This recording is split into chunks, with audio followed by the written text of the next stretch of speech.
Hello, I hope this works. So, the other day, after my last video, the friend zoning one, I had someone message me agreeing with me, which was really weird. Really weird. Because usually I'm used to people wanting to throw things at me, not agree with me. And they told me that, yeah, when guys say they were friend zoned, it's really just an excuse. The girl might not like them for a couple of reasons, but instead of the guy admitting that there was a couple of reasons, he would just be like, man, we were just two good friends. So, that's in the old, that doesn't even matter anymore. And she told me that, she was like, a phrase I really hate, and so this is going to be a video about phrases I hate, starting off with the one that she brought up. And she said, oh, I hate the phrase, nice guys finish last. And I don't really have any particularly strong feelings about this. I've never thought it. I've always thought it to be kind of a silly phrase. Not enough where I hate it, like I don't have strong feelings about it. But at the same time, I don't agree with it. But I'll start off with this to make things easy for me. Nice guys finish last. It's not true because almost every girl doesn't go for douchebags because they're douchebaggy. That's very simple right there. If a girl goes for a douchebag, it's not because she's going, oh my god, it's so hot when he's a dick, I fucking love it. No, they're not thinking that. They think it's awesome that he has a bunch of tattoos and he plays guitar. Even though he's not nice, he has all these other bad boy things going for him. Trust me, almost all these girls wishes these guys were nice. They try to change them and it doesn't work. So nice guys are what girls want, so don't use that phrase. It's just that if you're a nice guy and you have nothing else going for you, I'm sorry, they're not going to want you. But if you aren't nice, if you're kind of a dick, but you have a bunch of things going for you, like you got money, and you're very sociable, you're very charismatic, and maybe you can play guitar. That's a big example. You can play guitar, you get all the girls you want. Then girls will go for you, but they'll want you to be nice. They'll try for about a month, and if you're not nice, then they'll move on to the next guy, and that guy can be a dick to someone else. So that's my thoughts on that one. So the three that I came up with, I'm going to start right here. I'm going to try to go through them quick, because I had someone complain to me that my videos are too long. And I have to say something new, fuck you. No, my videos are long because they're full of wisdom and intelligence and smart things that you need to guide your life with.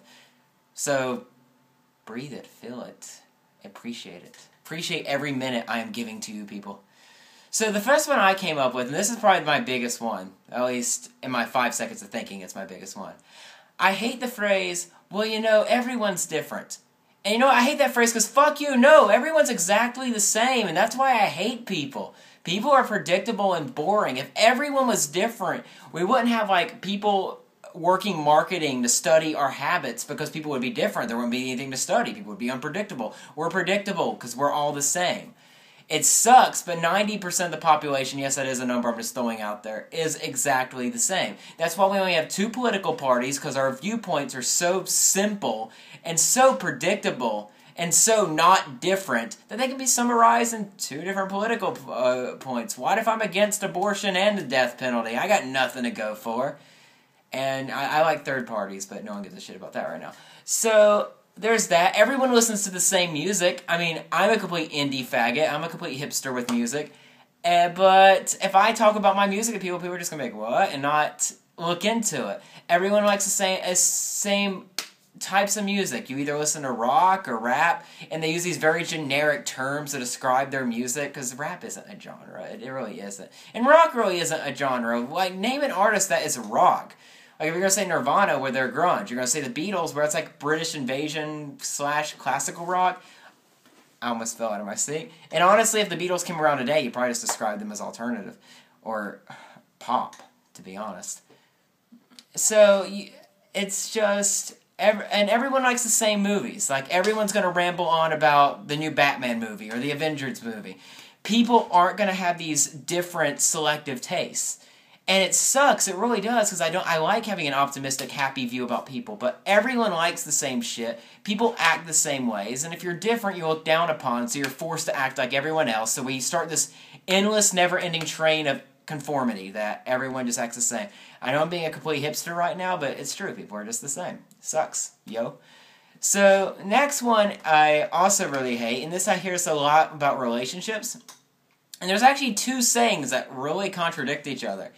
Is you'll hear someone say, well, you know, people change. But then, like, in other relationships, you'll hear people say, well, you know, people don't change. It's really stupid. Like, if a guy cheated on a girl once and then he cheated on her again, someone's going to say, oh, well, you know, guys don't change. But then you'll hear about some guy just being quiet his whole life and randomly setting fire to, like, a hospital. And it's like, whoa, people change. People do change. For the most part, people do change. There are small changes, but occasionally there's a big change that happens to people and it's really drastic. It depends on the person. It's a person-by-person basis. And it's not an everyone's different thing because this is, like, on a subconscious level. So it's a totally different thing. I swear I know what I'm talking about, or at least I'm pretending to. But people do change, but it's not a huge amount. You're not going to meet someone one year and then the next year he's a completely different person. There's going to be remnants of his old self in the very least. But even that's rare. It might happen to, like, what, 1 in every 30 people? Again, numbers thrown out there. And the last one, I don't hear this that much, but when I do, I kind of, like, cringe at it. Is people who say stuff along the lines of keep your head up, no use crying over spilled milk, stupid, you know, feel-good things. I hate it because it's completely subjective. So to say that stuff to me is kind of arrogant. And what I mean by this is, let's take for example, let's say I'm playing a video game. In this example, Pokemon. And let's say that in this Pokemon game, I got really far in it. Like, let's say I played it for like 20 hours straight because I have nothing else to do with my days. And let's say in this example of Pokemon, I had a Charizard, and that was a really high level. But then all of a sudden my batteries died, and this is a really old Game Boy. Really old, AA batteries and everything. And I'd be fucking pissed, even at 21 years of age, if I played a video game for 20 hours straight and not saved it, my fault, but I keep falling out of this seat. I hate how I have to slouch over to get on camera, but, you know, drum set. Drums! So, that would really upset me. But the problem is if an outsider saw some guy getting upset at a Game Boy game, they would be like, dude, you know, no use crying over spilled milk. It's no big deal. Why the hell do you care? And that's why it's arrogant to me. It's like, it's all different people value different things.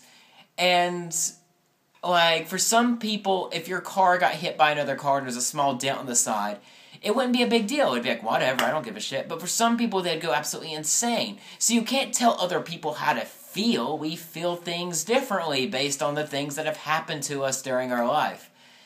And so it's just arrogant. And also, it doesn't make me feel any better. If I'm having a bad day and you're saying keep your head up, I'm not going to say, oh, you know what? I will keep my head up. This will be a good day from now on because you told me that very thing. I would think, fuck you. You keep your head up. I'm done with your shit. And that's just the true fact.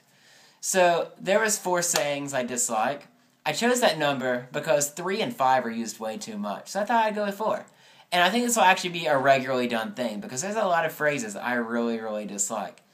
So, coming from you in the awkward position on the chair, on the drum set, and with my hair falling apart, God, I have every right to complain about that. Don't you tell me to get over that. This is my priority. Thanks for watching. If you lasted through it, more power to you. It's probably my longest video yet, so fuck that person who told me to keep them shorter. I won't listen to you. And you know what? Subscribe to me because I want to feel wanted. Share the videos. Thank you. Bye-bye.